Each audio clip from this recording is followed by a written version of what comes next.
it will be a bloodbath. The people will come out. There are 900,000 troops there. They haven't come to, as Narendra Modi says, he's done this for prosperity of Kashmir. This is supposed to be for the development. These 900,000 troops, what are they going to do when they come out? There'll be a bloodbath. Has he thought it through what happens then? Mr. President, has anyone thought that what happens when there is a bloodbath? What do you think the impact will have on people of Kashmir? What do you think they will think? The way they have been boxed in their houses, treated like worse than animals, no rights. Thousands of all the political leadership has been arrested, taken out of Kashmir. Even those Kashmiri leaders who were pro-India have been taken out. 13,000 boys have been picked up and taken to God knows which destinations. So what do they think? What will the people of Kashmir do when they lift the curfew? They will be out in the streets. And what will the soldiers do? They will shoot them. They've already used pellet guns, blinded young boys. In the last 6 years, the 5 years, the oppression that has gone on in Kashmir. And so, Kashmiris will be further radicalized. Mr. President, there will be another Pulwama. And guess what? India will blame us. They're already blaming us. They're saying all this is happening because of Pakistan. One of their defense ministers said, there are 500 terrorists lined up on the border to go in. Why would Pakistan send 500 terrorists when there are 900,000 troops? What impact are they going to make? What will they do? And why would? Don't we know that the moment there is some terrorist attack, all that will happen is there'll be further cruelty and oppression of the people of Kashmir. We will just give the 900,000 troops to further crush the people of Kashmir. And then we'll give the Indian government an excuse that, look, Pakistan is a terrorist state, and this mantra that has gone on, Islamic terrorism. The moment you use this catchword, Islamic terrorism, the whole world turns away. No one talks about human rights. You can do whatever you want, which is what has happened in Kashmir, because they keep using this word, Islamic terrorism. And this is what they're doing right now. What do we benefit from further increasing the cruelty on the people of Kashmir? And why would we want this? But there is no other narrative left for India. As when they lift the curfew, whatever happens, Pakistan will be blamed, and there is always a danger of another Pulwama. They might come and bomb us again, and then another cycle might start. And what does Narendra Modi think? That 180 million Muslims of India are thinking right now. Aren't they watching these Kashmiris stuck inside for 55 days they've been stuck in? Aren't they watching? What do you think? Don't you think that the Muslims will be radicalized in India? And I'm talking about 180 million people. And when they get radicalized, there will be some incident in India somewhere down the line. Again, we will be blamed. And I'm warning you right now, again, we will be blamed. And Mr. President, what about 1.3 billion Muslims who are watching this? And they know that it is only happening in Kashmir because they're Kashmiri Muslims. This is not happening to Kashmiri Hindus. They know that this is happening because of their religion. So what do you think they will be thinking?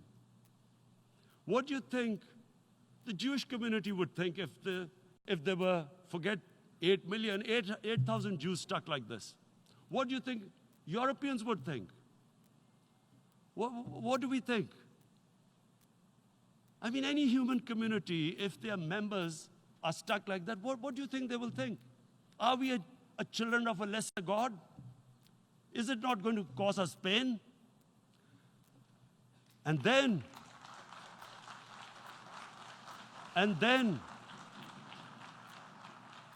I'll tell you what will happen. People will, in the 1.3 billion Muslims, someone will pick up arms. I know we've been brought up with films, Western films. This good, decent guy doesn't get justice. He decides to pick up a gun and start seeking justice. There was a film made in New York, famous film called Death Wish. This guy gets mugged by and his family, his wife gets killed or something. He can't get justice. He picks up a gun and he goes around shooting muggers. And the whole cinema cheers him on. So what do you think the Muslims are thinking right now?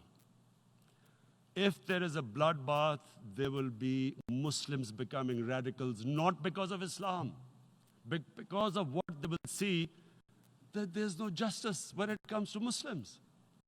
There were Rohingya Muslims, Myanmar, who are, God knows, almost 1 million people out, ethnic cleansing. What was the response of the world community? So what do you think will be the response of 1.3 billion Muslims? I picture myself. I'm in Kashmir. I've been locked up for 55 days. I've heard about, and there are rapes, Indian Army going into homes, soldiers. Would I want to live this humiliation? Would I want to live like that? I would pick up a gun. You're forcing people. You are forcing people into radicalization. When people lose the will to live, what is there to live for? And this is what, if you can do this to human beings, you are actually radicalizing people. And so, Mr. President, I want to repeat here, this is one of the most critical times. There will be a reaction to this. Pakistan will be blamed. 2 nuclear-armed countries will come face to face, like we came in February. And before we head in that direction, the United Nations has a responsibility. This is why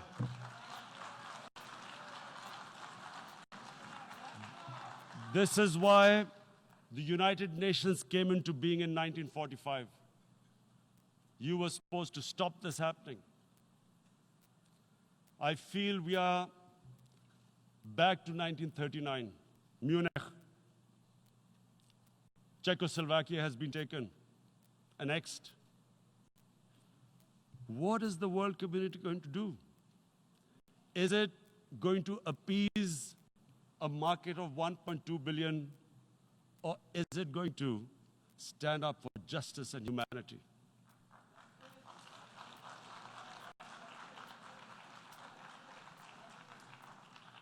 If this goes wrong, you hope for the best, but be prepared for the worst.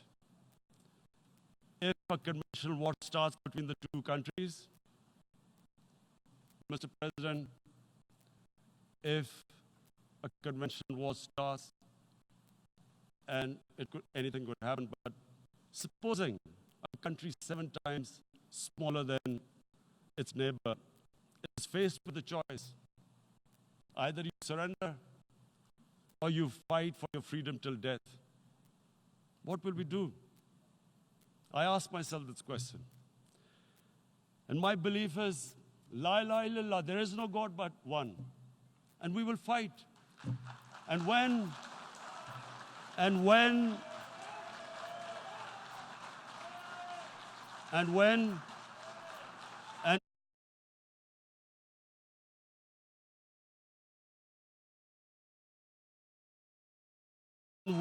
a nuclear-armed country fights to the end, It will have consequences far beyond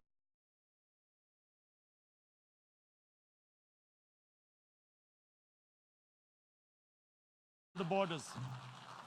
It will have consequences for the world, which is why I repeat I'm here. Because I'm warning you, it's not a threat. It's a fair worry that where are we headed? And I've come here to tell the UN, you've got to, this is a test for the United Nations. You are the one who guaranteed the people of Kashmir the right of self-determination. They are suffering because of that. And this is the time. This is the time not to appease like in 1939 appeasement took place. This is the time to take action.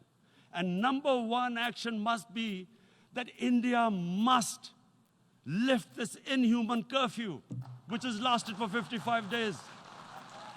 It must free all political prisoners, and especially those 13,000 boys that have been picked up. Parents don't know where they've disappeared. And then the world community must give the people of Kashmir the right of self-determination. Thank you.